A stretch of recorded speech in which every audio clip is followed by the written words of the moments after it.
ओम शांति। आज 4 तारीख है, बुधवार का दिन है। तो आज सारा दिन मैं अनुभवी मूर्त हूँ इस स्वमान का अभ्यास करेंगे। तो बाबा कहते हैं अनुभव ये सबसे श्रेष्ठ शक्ति है। अनुभवी कभी भी धोखा नहीं खा सकते।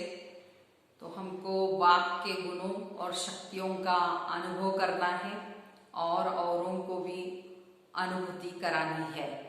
तो ऐसे सारा दिन अनुभवी मूर्त बनकर रहना है।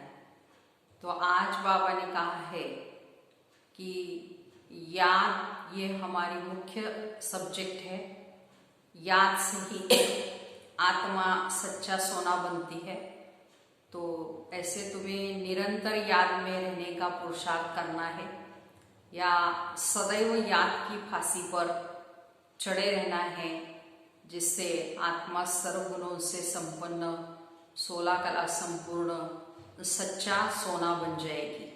तो आज का महावाक्य है, बाबा कहते मीठे बच्चे तुम्हें सदैव याद की फांसी पर चढ़े रहना है। याद से ही आत्मा सच्चा सोना बनेगी। प्रश्न है कौन सा बल क्रिमिनल आंखों को फौरन बदल देता है? उत्तर ज्ञान के तीसरे नेत्र का बल जब आत्मा में आ जाता है तो क्रिमिनल पना समाप्त हो जाता है। तो बाप की श्रीमत है बच्चे, तुम सब आपस में आत्मा भाई भाई हो, शरीर के नाते से भाई बहन हो।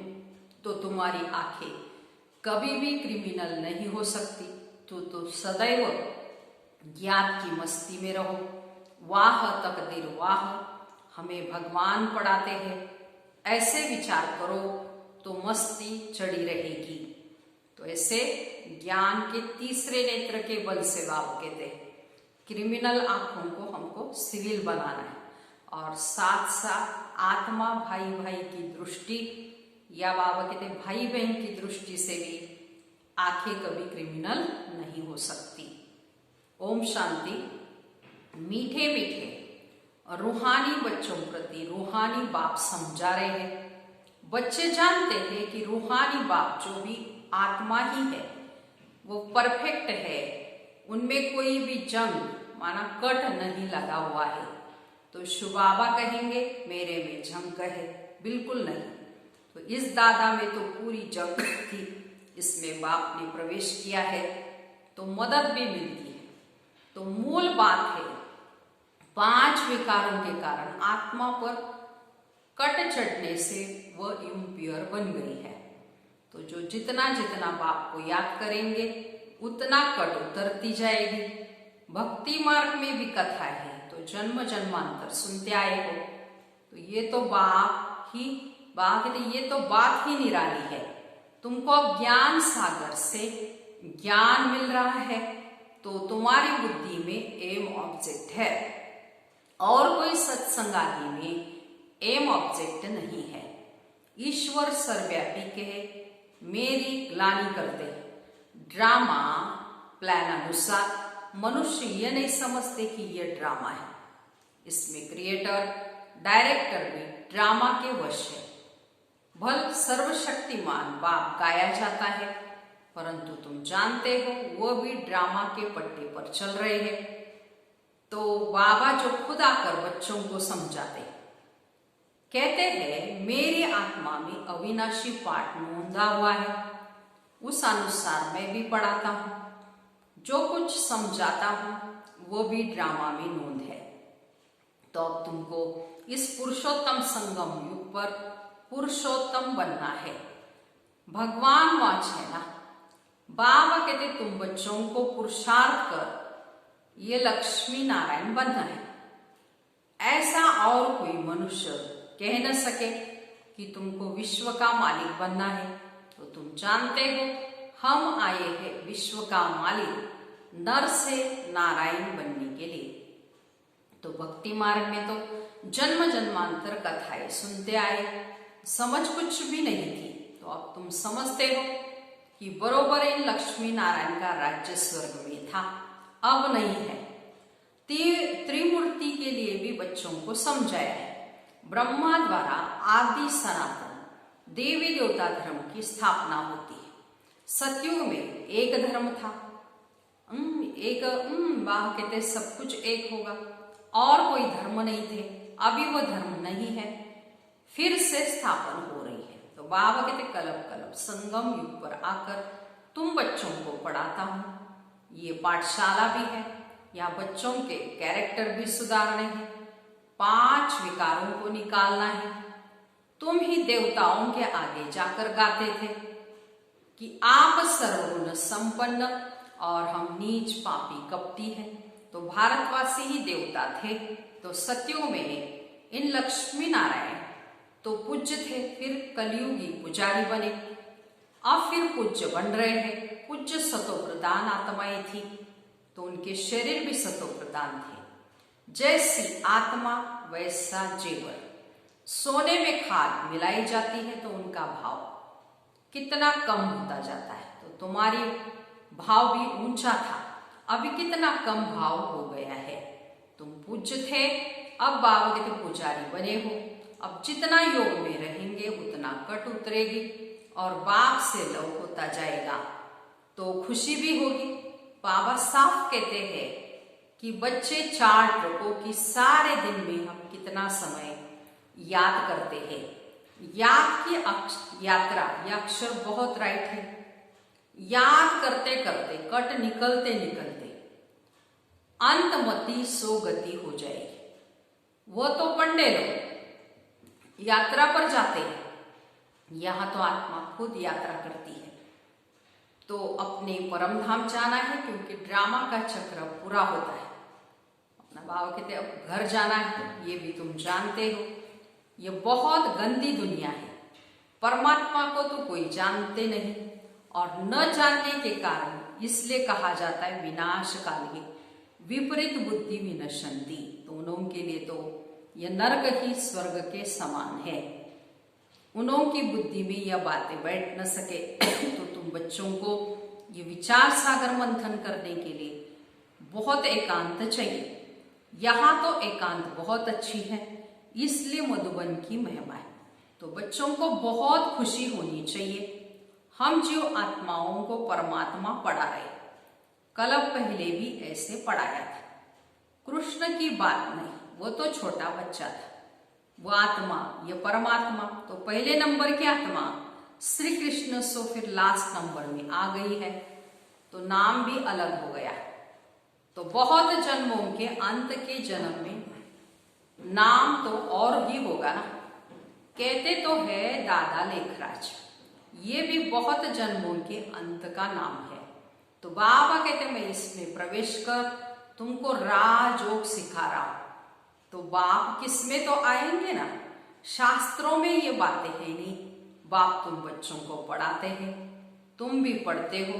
फिर सतयुग में ये ज्ञान नहीं होगा, वहां तो प्रारब्ध है। तो बाप संगम पर ही आकर ये नॉलेज देते हैं, फिर ये ज्ञान प्रायोगिक हो जाता है। फिर बाबा कहते हैं संगम पर ही कल्प बाद हम पढ़ाई पढ़ेंगे।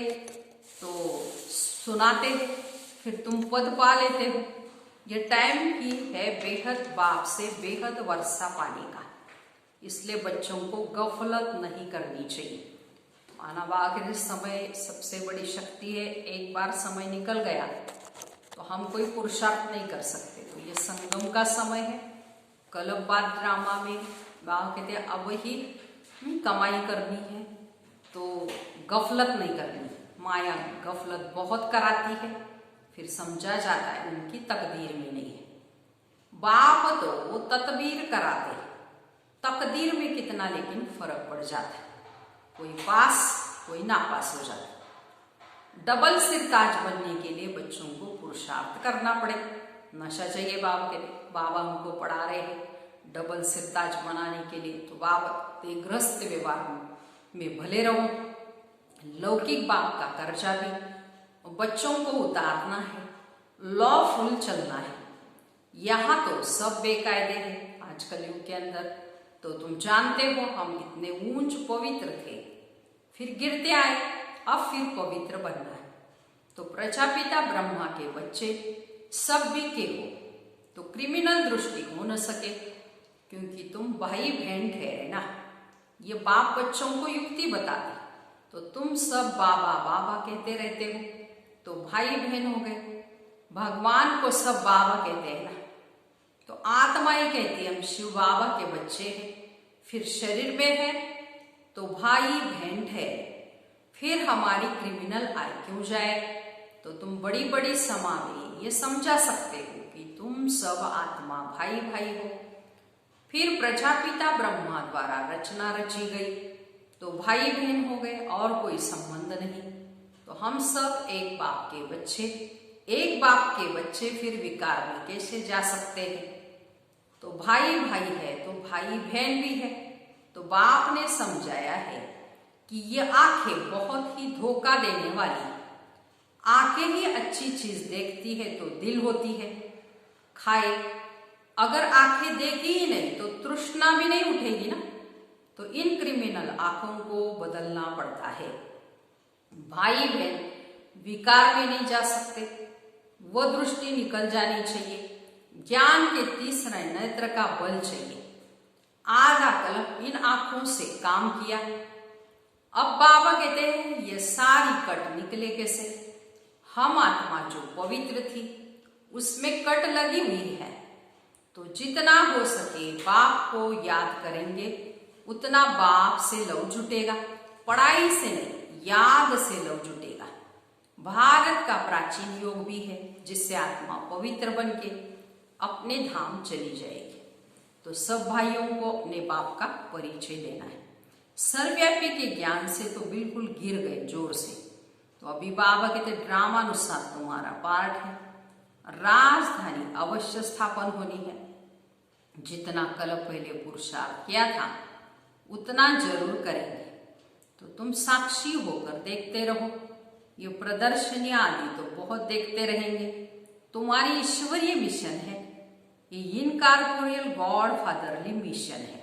वो होती है क्रिश्चियनों की मिशन, बौद्धियों की मिशन, और ये है इनकॉर्पोरियल ईश्वरीय मिशन। तो निराकार तो जरूर कोई शरीर में आएगा ना। तो तुम भी निराकार आत्माएं मेरे साथ रहने वाली थी ना। लेकिन ये ड्रामा कैसे है? ये किसकी भी बुद्धि में नहीं है। रावण राज्य में सब विपरीत बुद्धि बन पड़े हैं। अब बाप से प्रीत लगानी है। तुम्हारा अंजाम माना वायदा है कि मेरा तो एक दूसरा न हुई तो नष्ट मुहा भी बनना है। बड़ी मेहनत है ये, जैसे फांसी पर चढ़ना है। बाप को याद करना माना फांसी पर चढ़ना। शरीर को भूल आत्मा को चले जाना है बाप की याद में। तो बाप की याद बहुत जरूरी है, नहीं तो कट कैसे उतरेगी। तो बच्चों के अंदर में बहुत खुशी रहनी चाहिए। शिव बाबा हमको पढ़ाते हैं, कोई सुने तो कहेंगे ये तो क्या कहते हैं, क्योंकि वो तो कृष्ण को भगवान समझते हैं। तो तुम बच्चों को अब बड़ी खुशी होती है कि हम कृष्ण की राजधानी में जाते हैं। हम भी प्रिंस प्रिंसेस बन सकते हैं। वह है फर्स्ट प्रिंस। नए मकान में रहते हैं। बाद में जो बच्चे जन्म लेंगे वो देरी से आएंगे। जन्म स्वर्ग में ही होगा। तो तुम भी स्वर्ग में प्रिंस बन सकते हो। सब तो पहले नंबर में लेकिन नहीं आएंगे, नंबरवार माला बनेगी ना। तो बाबा कहते बच्चे खूब पुरुषार्थ करो। यहाँ तुम आए ही हो नर से नारायण बनने। कथा भी सत्यनारायण की है ना। सत्य लक्ष्मी की कथा कभी नहीं सुनी होगी। तो प्यार भी सबका कृष्ण पर है। कृष्ण को ही झूले में झुलाते हैं, राधे को क्यों नहीं? तो ड्रामा प्लान अनुसार उनका ही नाम चलाता है। तो तुम्हारी हम जींस तो राधे है, फिर भी कृष्ण से प्यार। तो उनका ड्रामा में पार्ट ही ऐसा है। बच्चे हमेशा प्यारे होते हैं। बाप बच्चों को देख कितना खुश होते हैं। बच्चा आएगा तो खुशी होगी, बच्चे आएगी तो गुटखा खाते रहेंगे, कई तो मार भी देते हैं। तो रावण राज्य में कैरेक्टर्स का कितना फर्क हो जाता है। गाते भी है ना, आप सर्वगुण संपन्न, 16 कला संपूर्ण, डबल अहिंसक, मर्यादा पुरुषोत्तम, और हम निर्गुण है। अब बाप कहते फिर से ऐसे गुणवान बनो ना। तो अभी समझते हो हम अनेक बार इस विश्व के मालिक बने हैं, अब फिर बनना है। तो बच्चों को बहुत ही खुशी रहनी चाहिए। अहो शिव बाबा हमको पढ़ाते हैं, यही बैठ चिंतन करो, भगवान हमको पढ़ाते हैं। वाह तकदीर वाह, ऐसे विचार करते मस्ताना हो जाना चाहिए। वाह तकदीर वाह, बेहद का बाप हमको मिला, हम बाप को ही याद करते हैं। पवित्रता भी धारण करनी है, हम ये बनते हैं तो दैवी गुण भी धारण करने हैं। तो बाबा सुनाते देवता बनना है तो हमारे अंदर दैवी गुणों की भी धारणा चाहिए। तो दैवी गुणों में सहनशीलता, नम्रता, अंतर्मुखता, सरलता, ये सारे गुण चाहिए। ये भी मन मनाभव है ना, बाबा हमको ये बनाते हैं, ये भी प्रैक्टिकल अनुभव की बात है। तो बाबा मीठे मीठे बच्चों को राय देते हैं कि चार्ट लिखो और एकांत में बैठ ऐसे अपने साथ बातें करो। ये बैज तो हमेशा छाती से लगा लो, भगवान की श्रीमत पर हम ये बन रहे हैं। इनको देखकर उनको बहुत प्यार करते रहो। तो बाप की याद से हम ये बनते हैं। बाबा आपकी तो कमाल है। बाबा हमको आगे थोड़ी पता था कि आप हमको विश्व का मालिक बनाएंगे। नवदा भक्ति में दर्शन के लिए, गला काटने के लिए भी तैयार थे, प्राण त्यागने लग पड़ते तब दर्शन होता है। ऐसे ऐसे की ही भक्तमाला बनी हुई है। तो भक्तों का मान भी है। कलयुग के भगत तो जैसे बादशाह है। तो अब तुम बच्चों की बेहद के बाप से प्रीत है। एक बाप के सिवाय और कोई भी याद न रहे। एकदम लाइन क्लियर होनी चाहिए बाबा से कि अब हमारे 84 जन्म पूरे हुए, अब हम बाप के फरमान पर पूरा चलेंगे। बाबा कहते काम महाशत्रु है, उनसे हार नहीं खानी है। हार खाकर फिर पश्चाताप कर क्या करेंगे? एकदम हड्डी हड्डी टूट जाती है, बहुत कड़ी सजा मिल जाती है, कट उतरने के बदले और ही चढ़ जाती है। फिर योग लगेगा नहीं। याद में रहना बड़ी मेहनत है। बहुत गप भी मारते हैं हम तो बाबा की याद में रहते हैं। तो बाबा जानते रह नहीं सकते। इसमें ही माया के बड़े तूफान आते हैं। स्वप्न आदि भी ऐसे आएंगे, एकदम तंग कर देंगे। ज्ञान तो बहुत सहज है, छोटा बच्चा भी समझा लेंगे। बाकी याद की यात्रा में ही बड़ा रोला पड़ता है। खुश नहीं होना चाहिए। हम बहुत सर्विस करते हैं, गुप्त सर्विस अपनी याद की करते रहो। इनको तो नशा रहता है। हम शिव बाबा का बच्चा अकेला हूं, बाबा विश्व का रचयिता, तो जरूर हम भी स्वर्ग का मालिक बनेंगे। प्रिंस बनने वाला हूं, यह आंतरिक खुशी रहनी चाहिए। परंतु जितना तुम बच्चे याद में रह सकते हो उतना हम नहीं। बाबा को तो बहुत ख्याल करने पड़ते हैं। बच्चों को कभी ईर्ष्या भी नहीं होनी चाहिए कि बाबा बड़े बड़े आदमियों की खातिर क्यों करते हैं। तो बाबा हर एक बच्चे की नब्ज दे, उनके कल्याणार्थ हर एक को उस अनुसार चलाते हैं। टीचर जानता है कि हर एक स्टूडेंट को कैसे चलाना है। तो बच्चों को इसमें संशय नहीं लाना चाहिए। अच्छा, मीठे मीठे सिकीलते बच्चों प्रति माता पिता बाप दादा का याद प्यार और गुड मॉर्निंग। रूहानी बाप की रूहानी बच्चों को नमस्ते। हम रूहानी बच्चों की रूहानी माता पिता बाप दादा को याद प्यार, गुड मॉर्निंग और नमस्ते। हम बनेंगे फरिश्ते। वाह बाबा वाह, शुक्रिया बाबा शुक्रिया। अब इस सारी मुरली का धारणा के लिए मुख्य सार सुनेंगे। पहली पॉइंट है एकांत में बैठ अपने आप से बातें करनी। आत्मा पर जो जंग चढ़ी हुई है उसे उतारने के लिए याद की यात्रा पर रहना है। दूसरी पॉइंट, किसी भी बात में संशय नहीं उठाना है। ईर्ष्या नहीं करनी है, आंतरिक खुशी में रहना है, अपनी गुप्त सर्विस करनी है याद की यात्रा की। वरदान, सेवा करते उपराम स्थिति में रहने वाले योग युक्त युक्तियुक्त सेवाधारी भव। विस्तार, जो योग युक्त युक्तियुक्त सेवाधारी है वो सेवा करते भी सदा उपराम रहते हैं। ऐसे नहीं सेवा ज्यादा है इसलिए अशरीरी नहीं बन सकते, लेकिन याद रहे कि मेरी सेवा नहीं, बाप ने दी है तो निर्बंधन रहेंगे। ट्रस्टी हूं, बंधन मुक्त हूं, ऐसी प्रैक्टिस करो। अति के समय अंत की स्टेज कर्मातीत अवस्था का अभ्यास करो। जैसे बीच बीच में संकल्पों की ट्रॉफिक को कंट्रोल करते हो, ऐसे अति के समय अंत की स्टेज का अनुभव करो, तब अंत के समय पास विद ऑनर बन सकेंगे। ऐसे सारे दिन के लिए बाबा ने योग युक्त और युक्तियुक्त सेवाधारी भव का वरदान दिया है।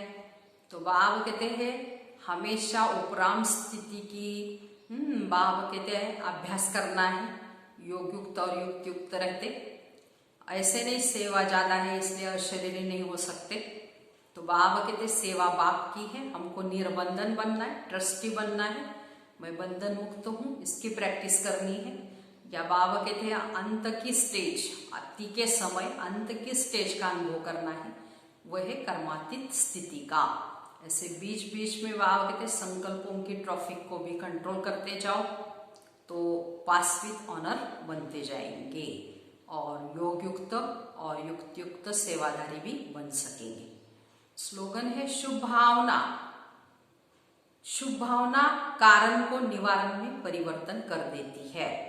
तो ऐसे श्रेष्ठ शुभ भावना और शुभ कामना रखनी है तो कारण को भी निवारण में परिवर्तन कर सकेंगे। अच्छा, ओम शांति।